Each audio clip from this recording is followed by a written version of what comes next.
Hi, everyone. Welcome back to Buffnagel the podcast, where we explore entertaining and enlightening discussions of the adventure of life and all things good. From science and technology to history and philosophy to leadership and success. We hope to give you a better understanding of the world and skills for everyone to pursue their own adventure.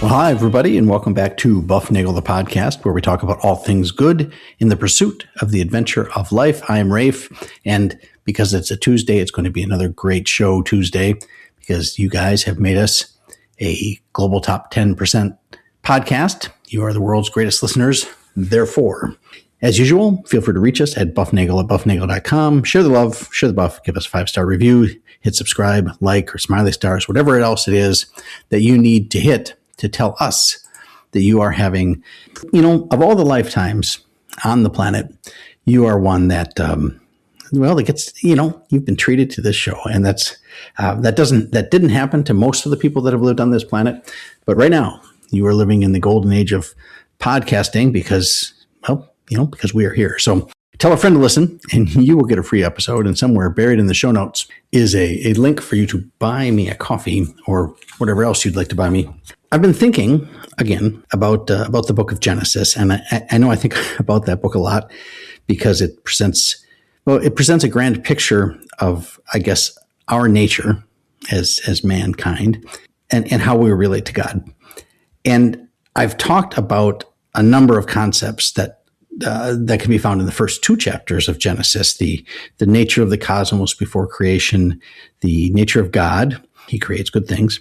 And our nature as Imago Dei, therefore we are called to create good things too. And we've talked about things like wind and water, and that we've discussed things like Noah's Ark. We've been in Genesis quite a bit, but it's for lack of a better term, it's a foundational story, and it's important that we understand what's in here. And I've said a number of times in those episodes and in other ones that I was interested in looking at the fall of Adam and Eve, the fall of mankind, the expulsion from the garden, so to speak. And the story of Adam and Eve and the serpent and the tree in the garden is something that has interested me for a while. And I put some time into that recently. So that's where we're going today. And there's some things I learned along the way that I found kind of interesting. There's still some things I don't understand, which I will try to find somebody who does, and we'll go from there. But this is my take on Genesis 3, which is the story of, I think in my Bible, it's called Expulsion from Eden. So here goes. In the first 2 chapters, we get the 2 creation stories. We get one general story and one more specific to the creation of mankind as Adam, literally the man, and Eve, who is bone of my bone and flesh of my flesh, according to Adam. Eve is Adam's helpmate, because as God has decreed, it is not good for the man to be alone. Adam and Eve are in the garden at the end of chapter 2, and Adam is there to cultivate and care for it. And they are both naked, and they felt no shame. And I think this is important because we will see a thing coming up right at the beginning of chapter 3. This means they are, in a certain sense, childlike. They feel no shame at their nakedness. And that's just like little kids. And if you've been around little kids, they don't care about any of that stuff. They have no shame in their nakedness, and no shame in being exposed for who they are, because they're completely innocent. They have nothing to be afraid of. All is well, as they say. So chapter 3 starts out this way. It says, "Now the snake was the most cunning of all the wild animals that the Lord God had made. He asked the woman, 'Did God really say, you shall not eat from any of the trees in the garden?' The woman answered the snake, 'We may eat of the fruit of the trees in the garden. It is only about the fruit of the tree in the middle of the garden that God said, you shall not eat it or even touch it, or else you will die.'" Those are the first 2 lines of that chapter, and that's the setup for the whole rest of the story here. It's interesting to me that the serpent is simply asking a question of the woman, of Eve. She turns out to be Eve. She's not Eve yet. She's just the woman. She has not been named. The serpent is cunning, meaning he's crafty. He's kind of sneaky, and he can be trouble. Apparently, this word play of the Hebrew word that makes the word cunning, and the word for Adam and Eve being naked and feeling no shame, that those are played against each other. Apparently, here in Hebrew, we are made to contrast the serpent, who is cunning, and Adam and Eve, who are childlike and feeling no shame. You're supposed to pick up on that if you are Hebrew, or if you're reading that in Hebrew, I guess. Anyway, Eve gives an answer to the snake. She says, "It's just the tree in the middle of the garden that you shall not eat or touch, lest you should die. Otherwise, you can eat anything you want." Now, the question is she correct in her answer? What did God actually say? So we're very fortunate. We have that written down. Somebody wrote that down for us and put it in chapter 2. So you go back to chapter 2, and verses 8 and 9 of chapter 2 tell you what God said. Now, the Lord God planted a garden in Eden in the east and placed there the man whom he had formed.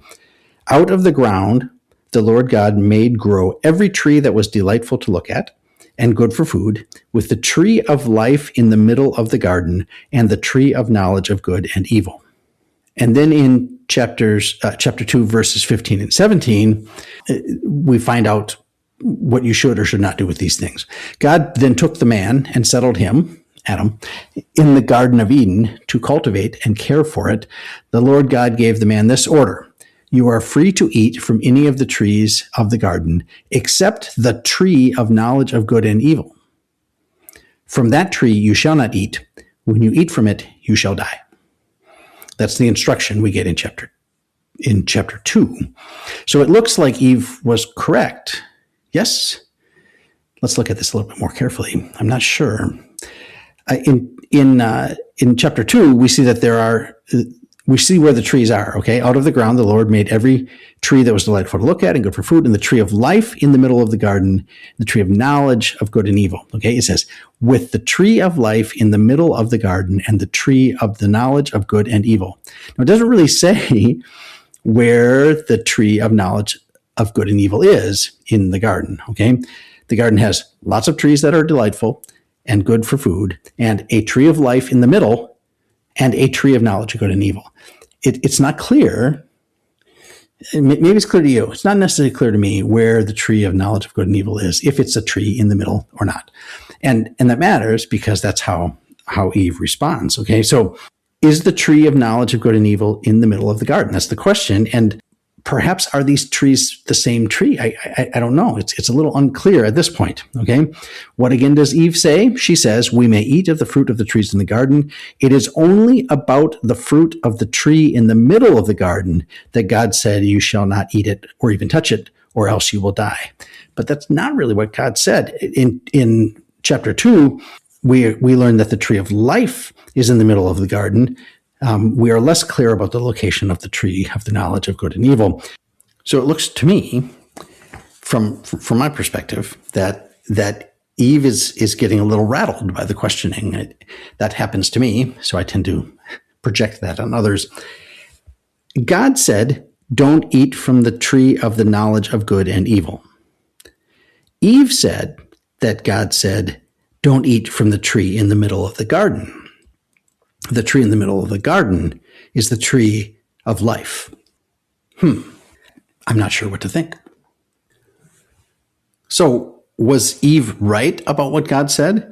Are there two trees in the middle? Or maybe there's only one tree and it is the tree of life and it's the tree of knowledge of good and evil? I don't know. It is all quite confusing. And poor Eve and Adam, who apparently is with her, but apparently just standing by and listening. Eve is feeling no shame, but the serpent is cunning. So she's up against, I don't want to say she's no match for him, because she's got God on her side, but it's not going well. Okay. And she didn't actually say what God said, what trees to avoid. God told Adam. Eve only heard this through Adam. So there's an opportunity of garbling the message here too, which is, I'm sure, what I'm doing. So all in all, this is not shaping up well for Eve. There's some problems going on.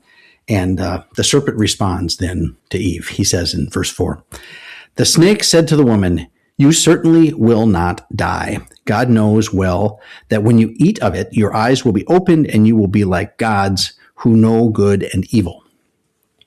Okay, this is a new thing. The serpent is saying that if you eat the fruit, you will be like God. You will know good and evil. You will be able to determine what is good and evil. You will be able to decree what is good and evil because you will be like God. Serpent is tempting Eve to try to be like God. But remember, let's keep in mind, she is not God. And you aren't either. And neither am I. It's a dangerous place to go. We all know that. Don't go there. That's not your role. She's not God, and neither is Adam. But we get to verse 6, and it says, the woman saw that the tree was good for food and pleasing to the eyes, and the tree was desirable for gaining wisdom. So she took some of the fruit and ate it, and she also gave some to her husband who was with her, and he ate it. Well, there you go. That's the fall of man right there. Man rejects God. That is, sin enters the world. Now, sin doesn't enter the world. It doesn't enter into the world because man rejects God.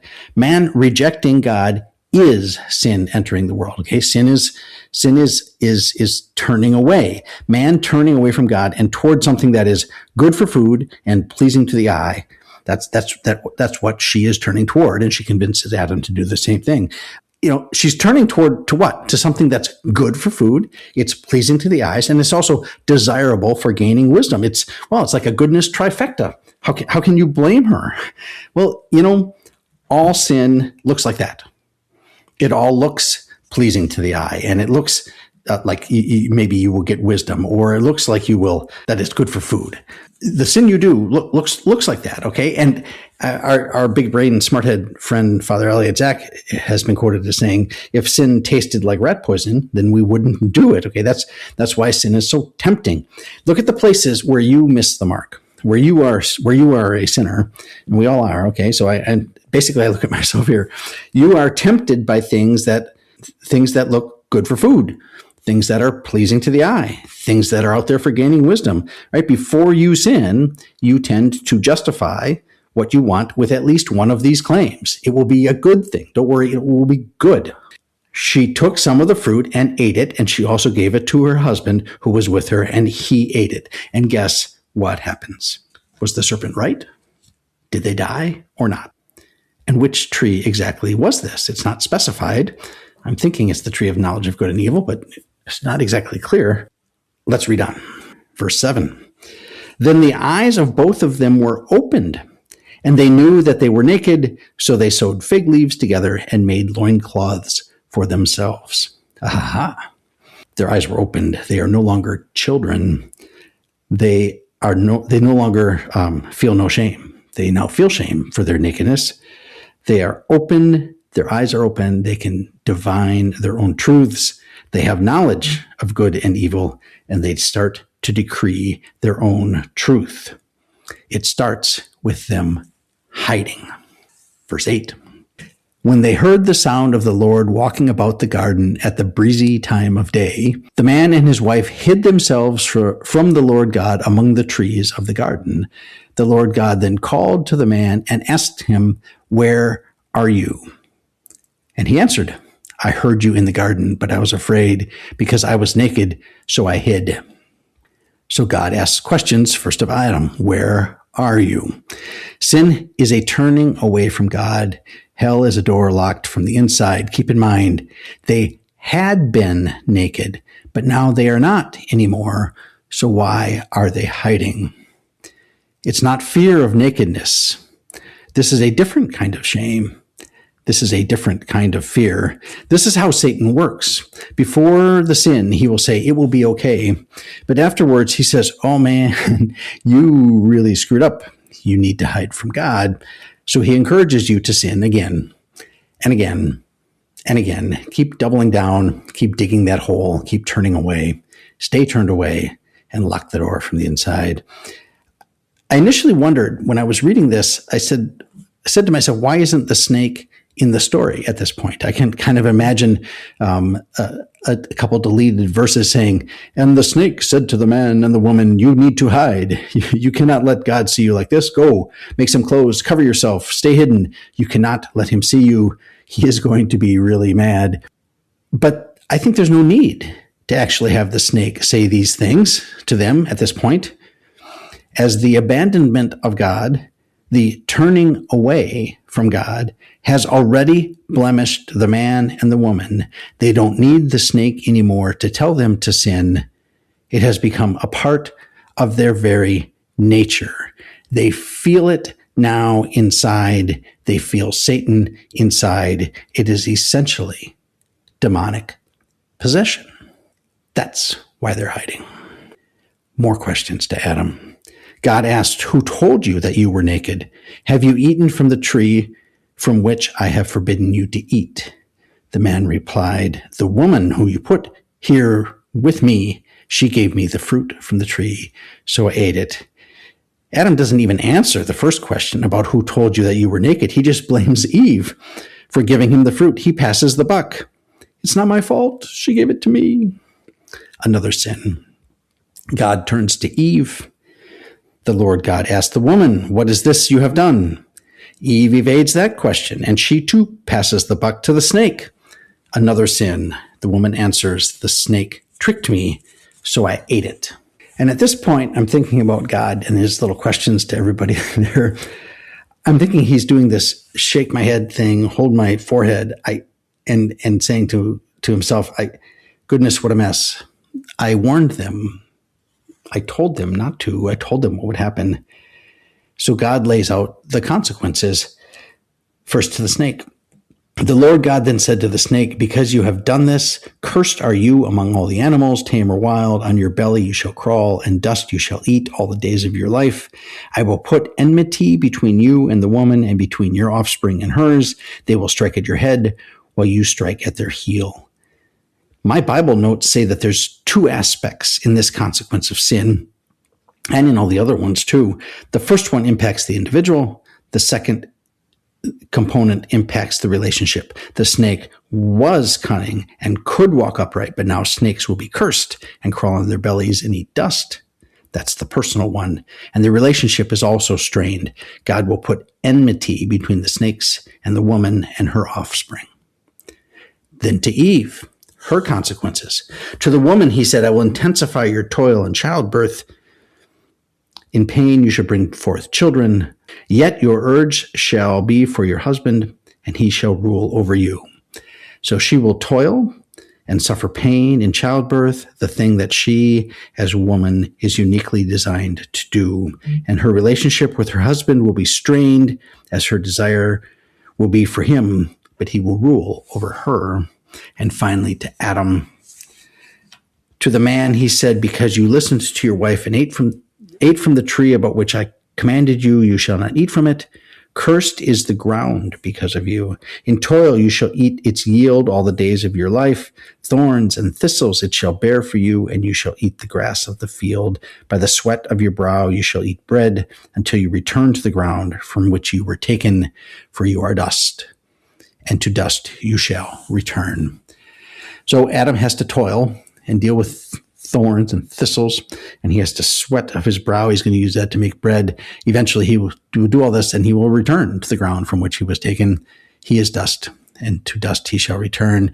And this final line, you may recognize that. That is what is said to you on Ash Wednesday when you receive the ashes on your forehead. Adam has consequences personally in the work he must now do, and his relationship to the earth, and to his spouse, and probably to the snake as well. All of that has been forever altered. Notice, this is what sin does. It hurts us individually and also damages our relationships. There is no sin that is just personal. "Oh, it's just a personal sin," is just another evil lie that comes from the corrupt nature blemishing our souls. Missing the mark and turning from God messes up everything. So here we are. A couple lines at the end of the chapter complete the story. It's sad at this point, but not all these lines are sad here that follow. Verse 20 says the man gave his wife the name Eve because she was the mother of all the living. So she finally gets a name, and it's a good name. 21, the Lord God made for the man and his wife garments of skin with which he clothed them. So God doesn't just shove them out the door. I kind of imagine him at the gate when Adam and Eve are leaving, saying, I'm really sad about how this turned out, but I made you some garments for the trip. They're from animal skin, not these fig leaf ones. They should last you a long time. But, to me, it looks not, I'm probably reading this wrong. I would guess someone will inform me why this line is important. But it looks to me, here's how all this looks to me. It looks like, and I use these words deliberately when I was describing this, God doesn't lay out the punishments for the sin. He lays out the consequences of the sin. And these are things that you are not told to not do things or to do things lest you be punished. You are told these things because they are good things to do or to not. Avoid the bad things, right? Do the good things. There are consequences when you do bad things. There are consequences when you don't do good things. And that's the nature of the world. I think less about punishment and more about consequences of doing what is unwise. And I think that's how I see God seeing this whole thing. He was like, I tried to tell you and you didn't listen. And this is what happens. What do you want me to do? Because you know what? That's what free will does. That's what free will does. So if you want free will, then this is how it's going to go. Verses 22, 23, and 24, the Lord God said, see, the man has become like one of us, knowing good and evil. Now, what if he reaches out his hand to take the fruit from the tree of life and eats of it and lives forever? The Lord God therefore banished him from the Garden of Eden to till the ground from which he had been taken. He expelled the man, stationing the cherubim and the fiery revolving sword east of the Garden of Eden to guard the way to the tree of life. So it seems to me here at this point, it looks like there's two trees. Okay, there was the tree of knowledge of good and evil, and a different tree was the tree of life. Tree of life's in the middle. Tree of knowledge of good and evil, not sure where it is. There's some confusion there. I'm guessing this. If someone came up to me and said, which tree are you not supposed to eat from? I said, well, I'm pretty sure it's not the tree in the middle, but that other tree sounds pretty important. Maybe I should ask the big guy if I should eat from that again. I should go ask him. And maybe that's where it starts is Eve got tricked by the cunning serpent, and Adam was right there with her. I mean, he wasn't hanging out somewhere else. She didn't go there, do the bad thing, and then come back. She was there. He was there. It's on them. They had, they could just wait till evening time when it's breezy, and they can chat with God and ask him the question. So the chapter ends with them having to leave and the door being locked. I wasn't sure what words to write here, so I just hit that sad face emoji in my notes. What a bad day for these guys. Okay, it starts pretty good, and it ends really badly. Things can go south very quickly. So I read all this, and then there was one thing I started thinking about after reading, and I didn't really have an answer to it, and it deals with the snake. And my thought was, did the snake sin? And if so, why? Now, this is kind of it's a theoretical question, all right? I realize the snake is not the snake. The serpent is not human. You can argue whether or not he was culpable or capable of sinning, but I'm going to start with the assumption that he did these things. Like, he's a conscious being who is, at least in this story, he's capable of having a choice in what he does. Sin is turning away from God and missing the mark. So I'm going to say, in that regard, the snake has sinned. He certainly felt repercussions from that, which kind of implies that he turned away, that he did the wrong thing. He was in a position of authority. He's cunning. He has information. Eve trusted him, but he used his cunning to mess things up. He preyed on someone more feeble. He created confusion. He seeded doubt. He started this whole expulsion from the garden thing rolling with his simple question, to which he probably knew the answer. So Dante, I think, if the serpent were there, I have to go back and read that again. I think Dante would put him way down into the lowest levels of hell, because those places are reserved for people who are deceitful, or they use their station to prey on others who trust them. It is among the worst things that you can do. It's interesting when you read Dante's work, he puts that kind of using your authority, using your power, your gifts of power, and your station to make others sin is a really, really, really bad thing. So that's bad. That's probably where Dante would put him. Eve's sin, and by connection, Adam's sin, both of their sins are understandable, at least to me. I can see it. The tree was good for food. It was pleasing to the eye, desirable for gaining wisdom. So you can understand her desire to eat the fruit and to share with Adam. I mean, it seems all good, right? I mean, at least to them, except they were doing what they were told not to do. It wasn't right to sin, but it was understandable and certainly relatable. I think all of us can relate to that. But the snake, I keep thinking about the snake. Why did he do what he did? Where was his good for food, or pleasing to the eye, or desirable for gaining wisdom? Where did get Adam and Eve kicked out of the garden? How was that pleasing to the eye or desirable for gaining wisdom? I'm not seeing that. Okay. Why would he do to Eve what he did? What benefit would that give him? He didn't eat the fruit. He didn't seduce Eve. He didn't get like mayor of Eden. Okay. Why would he do what he did? In the 2008 film, The Dark Knight, okay, this is one of the Batman movies, okay? Bruce Wayne and Alfred, who is Bruce Wayne's butler, are talking about why the Joker is behaving so insanely. What was his end game? What did he want? What was he seeking? Why? This is a general question that he asked, trying to get what I consider a therapy-based understanding of the Joker's evil ways. He says, "Criminals aren't complicated, Alfred. We just need to figure out what he's after."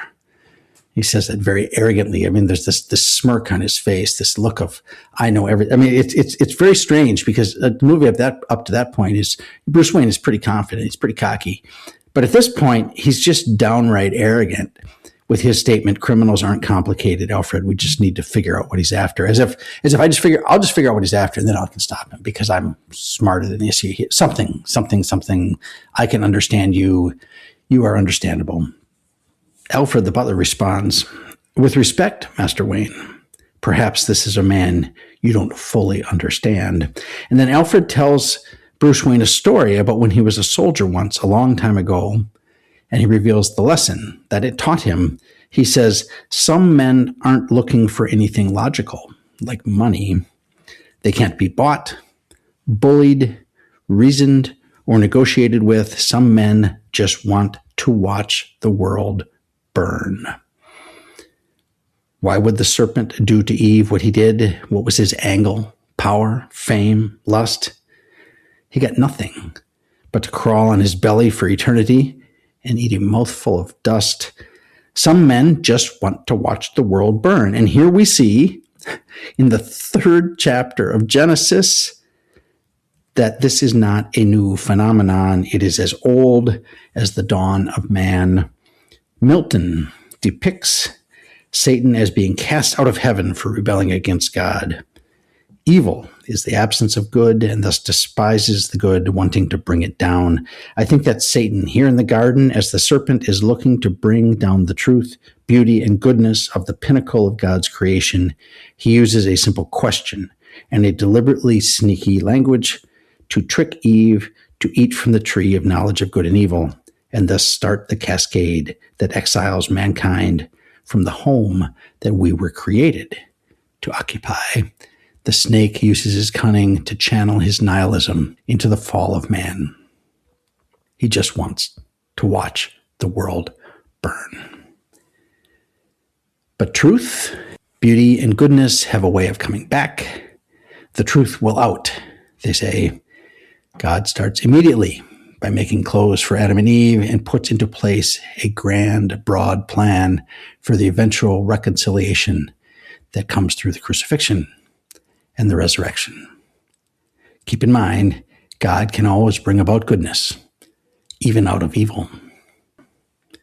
Seek the good, live virtuously, and flourish, and enjoy the adventure of life.